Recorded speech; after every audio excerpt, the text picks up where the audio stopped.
There are rooms where power speaks loudly, and there are rooms where power never speaks at all.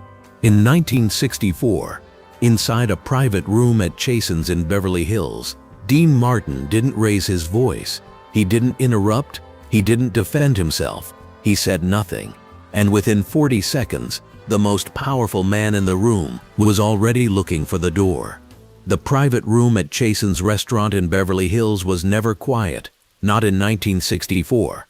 Not when it held 3 studio heads, 2 senators, a federal judge, and enough concentrated influence to reshape the California coastline with a handshake. The sound was particular to rooms like this, crystal against crystal, the soft percussion of expensive lighters, voices that never needed to rise because they were always heard. Dean Martin sat at the corner of the long oak table, nursing a scotch he hadn't touched in 20 minutes. Around him, the conversation had turned to money. It always did. Someone wanted financing for a casino in Lake Tahoe. Someone else wanted assurance that the financing wouldn't compete with existing interests in Vegas. A third voice, younger, trying too hard, insisted that territorial concerns were outdated thinking. The younger man was new money, oil money from Texas, trying to buy his way into rooms his father could never have entered. He spoke with the peculiar confidence of someone who'd never been told to stop talking. His voice rose above the others, not quite shouting, but close enough to shift the atmosphere. The old rules are done, he was saying. You can't control distribution anymore. Television's going to change everything. The mob's finished. The studios are finished. Anyone still playing by 1950s rules is finished. He was looking at Dean when he said it. Everyone knew Dean had interests beyond entertainment. Everyone knew, but no one said. That was how these rooms worked. You knew things. You didn't say things. The difference mattered. The Texan kept talking about evolution, about adaptation, about men who couldn't see the future coming. His voice filled the room like water rising in a locked car. Inevitable, suffocating, demanding response. Everyone expected Dean to say something. He didn't. In 1964, silence in a room like Chasen's back parlor meant submission. These were men who'd built empires on verbal contracts, who sealed deals with spoken words that carried the weight of law. To be silent when challenged was to accept diminishment. To let another man's voice dominate your space was to cede that space forever. Dean Martin understood the rules better than most. He'd spent 20 years navigating rooms where the wrong word could end a career, where the right joke could secure a residency, where knowing when to speak and when to laugh was the difference between headlining the Copa and playing dinner theater in Poughkeepsie. The Texan was questioning more than Dean's business model. He was questioning Dean's relevance, his manner, his entire generation's claim to the kingdom they'd built from bootlegging and Nickelodeons and the dreams of Eastern European immigrants who'd invented Hollywood because the real America wouldn't let them in anywhere else. Protocol demanded response, a joke to deflate tension, a threat to establish boundaries, a negotiation to find middle ground, something, anything but silence. The judge, Harold Brennan, who'd known Dean since 1952, shifted in his seat, waiting. The studio heads, Marcus Weisberg from Columbia, Tony Villanova from RKO, paused their own conversation, waiting. The Texan, emboldened by the silence, continued. Look at Sinatra. At least he's adapting, making deals with the new players. Dean here. He gestured with his highball, whiskey sloshing dangerously close to the rim. Dean still acting like it's 1955. 16 of them were looking at Dean Martin. Dean was looking at his untouched scotch. The first 5 seconds of Dean's silence felt like oversight. Perhaps he was formulating a response. Perhaps he was choosing between wit and warning. By 10 seconds, discomfort entered the room like a draft through a cracked window. The Texan's hand, the one holding his drink, developed a tremor so slight, only the liquid's movement revealed it. His next word caught in his throat. He cleared it. The sound was too loud in the growing quiet. I'm just saying, the Texan continued, but his voice had lost its edge. Progress doesn't wait for. Dean lifted his eyes, not his head, just his eyes. The movement was so minimal that those sitting at the far end of the table couldn't be sure it had happened. But the Texan saw it. He stopped mid-sentence, mouth still open, as if Dean's gaze had reached across the table and taken the words from his throat. Dean held the look for 3 seconds, then he returned his attention to his untouched scotch. The silence stretched.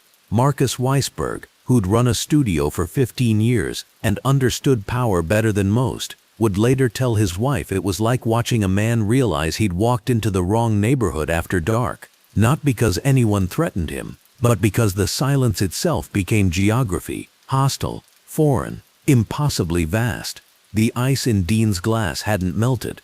That's how still he sat, how controlled. The late afternoon light through Chasen's private room windows caught the amber liquid, held it like suspended time. Someone at the far end of the table coughed.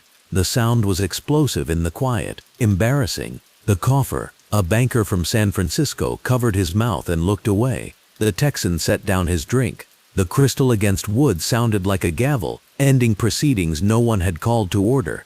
What happened next would be discussed in private conversations for years, though never in public, never on record. The federal judge, Harold Brennan, picked up his water glass. He didn't drink from it. He just held it, rotating it slowly in his fingers, watching the light refract through crystal and liquid. Then he set it down. The small sound it made seemed to release others from paralysis. Tony Villanova from RKO pushed back his chair, not to leave, just an inch, just enough to angle his body toward Dean rather than the Texan. Marcus Weisberg did the same, then the banker, then the senator from Nevada. One by one, through movements so subtle they could have been coincidence, every man in the room shifted their orientation, not dramatically, not obviously, but by the time 30 seconds had passed, the Texan found himself geometrically isolated, speaking to backs and shoulders and the sides of faces. He tried once more. "Look, I didn't mean." Dean Martin finally moved. He lifted his scotch, held it to the light as if examining its color, then set it down untasted. The gesture took perhaps 4 seconds. Somehow it felt like a judge's ruling. The Texan's business partner, an older man who'd said nothing during the entire exchange, stood up. "We should go," he said quietly. The Texan looked around the room. 16 men, none of them looking at him. Dean Martin still examining his untouched scotch, as if it contained the answer to questions no one had asked. "This is ridiculous," the Texan said, but his voice cracked on the last syllable. No one responded. The word hung in the air like smoke from an extinguished match, visible for a moment, then gone, leaving only the memory of failed ignition. The Texan stood, his chair scraped against the floor. In the silence, it sounded like surrender. As he reached the door, Dean Martin finally spoke. "Close that behind you." 4 words, delivered without looking up, without emphasis, the same tone you'd use to ask someone to pass the salt. The door closed with a soft click. For 5 more seconds, no one moved. Then Dean lifted his scotch and took his first sip. The room exhaled. Conversations resumed, but quieter now, more careful, as if everyone had been reminded that volume and power were not the same thing. Not everyone could weaponize silence in 19... Sinatra couldn't. His power came from volatility, from the threat of explosion. Take away his voice, his motion, his kinetic energy, and you diminished him. Sammy couldn't. As a black performer in white spaces, silence from him would be read as submission, not strength.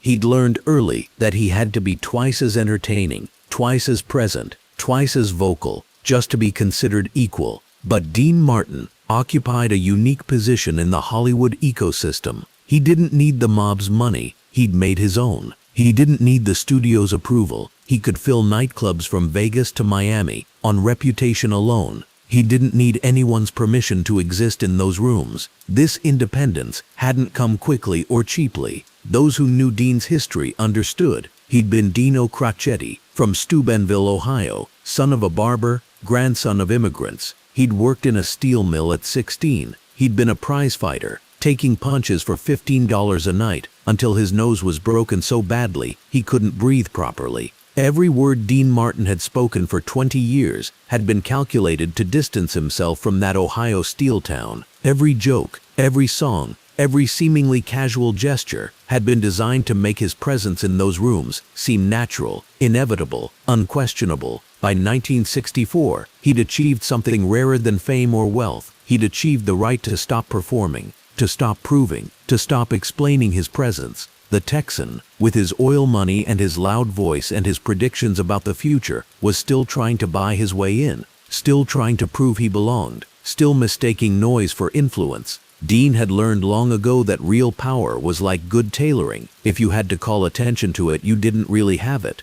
According to people close to him, Dean had once told Sammy, "The moment you stop trying to be in the room is the moment you own it." That afternoon at Chasen's, Dean owned the room, not through words, not through threats, but through the simple, devastating act of refusing to acknowledge that anyone else had the right to make him speak. There was no headline in Variety, no gossip column item in The Hollywood Reporter. What happened at Chasen's that afternoon existed only in the memory of 17 men, 16 of whom would never speak of it publicly. The Texans' casino deal fell apart within 3 weeks, not because Dean Martin made phone calls or issued threats. The money simply disappeared. Investors developed other interests. Partners remembered prior commitments. The Nevada Gaming Commission found irregularities in the paperwork that would take months to resolve. The Texan himself left Los Angeles 2 months later. His oil money was still good in Houston, Dallas, places where the old Hollywood rules didn't apply. But he never returned to Chasen's, never attempted another California deal. Those who were there recall small things, how Dean finished his scotch slowly, as if nothing had happened, how conversations resumed, but never quite recovered their earlier rhythm, how when Dean finally stood to leave 2 hours later, every man in the room stood with him, not out of courtesy, but from something closer to instinct. Harold Brennan, the federal judge, would later tell his law clerk that he'd presided over murder trials with less tension than those 40 seconds of silence. The thing about Dean, he said, was that he understood silence the way musicians understand rest notes. It's not the absence of something, it's a choice. It has weight, it takes up space. Marcus Weisberg from Columbia Pictures put it differently. "I've seen men destroy each other with words." Dean destroyed someone with nothing, but perhaps the most telling response came from Tony Villanova at RKO. A week after the Chasen's incident, he was asked by a reporter about Dean Martin's business interests beyond entertainment. Tony laughed, took a sip of his martini and said, "Dean Martin doesn't have business interests. Business interests have Dean Martin. There's a difference." The reporter pressed, "What kind of difference?" Tony set down his martini and smiled, "The kind that doesn't require explanation." In the Hollywood of 1964, silence was a language with its own grammar, its own vocabulary, its own literature. There was the silence of contract negotiations, where studio heads would sit across from agents, saying nothing, letting the weight of unspoken numbers bend the room until someone broke and named a figure. There was the silence of casting couches, ugly and coercive, where young actresses understood that what wasn't said was more binding than any contract. There was the silence of blacklists, where careers ended not with termination letters but with phones that stopped ringing. And there was the silence of men like Dean Martin, who'd learned that in a world built on performance, the most powerful act was sometimes refusing to perform. This wasn't passive silence. It was active, aggressive, purposeful. It was silence that said, "I don't owe you words. I don't owe you explanation. I don't owe you the comfort of my participation in your noise." Private accounts from that era suggest Dean used this technique sparingly but effectively. A mobster trying to muscle into his casino interests would find Dean simply wouldn't speak to him. Not a refusal, just an absence of acknowledgement that made the mobster's threat sound like he was talking to himself. A studio executive demanding script changes would sit in Dean's dressing room while Dean read a newspaper, turning pages with the steady rhythm of a man alone in his study. It only worked because Dean had earned it. Through talent, through connections, through carefully cultivated independence. A younger performer trying the same technique would have been fired. A weaker man would have been ignored. But Dean had positioned himself at the exact intersection of talent and power where silence became a luxury he could afford. Those who understood the game recognized what Dean was doing. He was refusing to play by the established rules of confrontation and capitulation. He was creating a third option, absence. Not physical absence, he stayed in the room, but a kind of psychological absence that made others' words seem suddenly small, suddenly desperate, suddenly unnecessary. According to those close to these situations, Dean once explained it to Joey Bishop, "When someone's trying to make you dance, the best response isn't to dance better, it's to stop hearing the music." Years later, when the Rat Pack was history and Las Vegas had transformed from mob playground to corporate theme park, a journalist asked Dean Martin about his reputation for being impossible to pressure, impossible to intimidate, impossible to force into responses he didn't want to give. Dean smiled, that easy, slightly crooked smile that had made him millions, and said, "I already know who I am. I don't need to convince anybody." The journalist pressed, but didn't silence sometimes mean missing opportunities, losing arguments, letting others control the narrative? Dean's smile didn't change, but something in his eyes shifted. The journalist would later describe it as watching shutters close on a window. Sudden, complete, final. Dean said nothing. The interview was over. The journalist sat in that silence for perhaps 30 seconds, though he'd later swear it felt like an hour. He gathered his recorder, his notepad, his questions that would never be answered. As he reached the door of Dean's suite at the Beverly Hills Hotel, Dean spoke one more time. "You just answered your own question." It took the journalist 3 days to understand what Dean meant. That in those 30 seconds of silence, Dean had taken complete control of the interview, the room, the entire interaction without saying a word.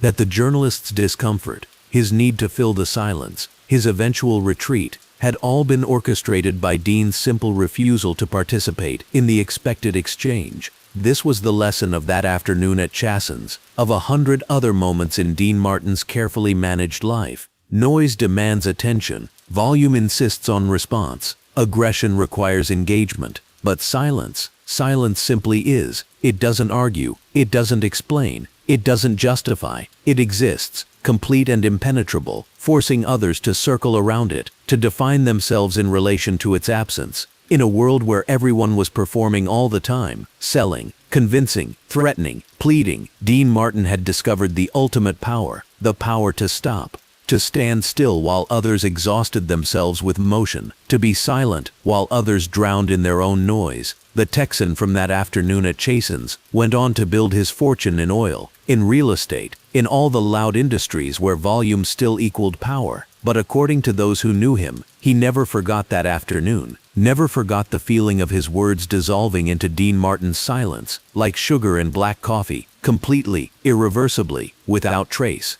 Because Dean Martin didn't need to speak. Silence had already said everything. In rooms where power was currency and words were weapons, Dean Martin had found a third option. He'd found the space between sound and meaning, between threat and submission, between noise and control. He'd found that sometimes the most devastating response to someone trying to make you dance was to sit perfectly still and let them hear how foolish the music sounds when you're dancing alone. This wasn't about strength or weakness. It wasn't about winning or losing. It was about understanding that in a world obsessed with noise, silence wasn't absence. It was presence, distilled to its most powerful form. It was the difference between having something to say and having the power to say nothing. And in the end, in rooms filled with smoke and ambition and men who confused volume with value, that difference was everything. Dean Martin knew it, the Texan learned it, and everyone who was there that afternoon at Chasen's understood it, even if they never spoke of it again, because some lessons are too valuable to share, some power too dangerous to acknowledge, and some silences too perfect to break.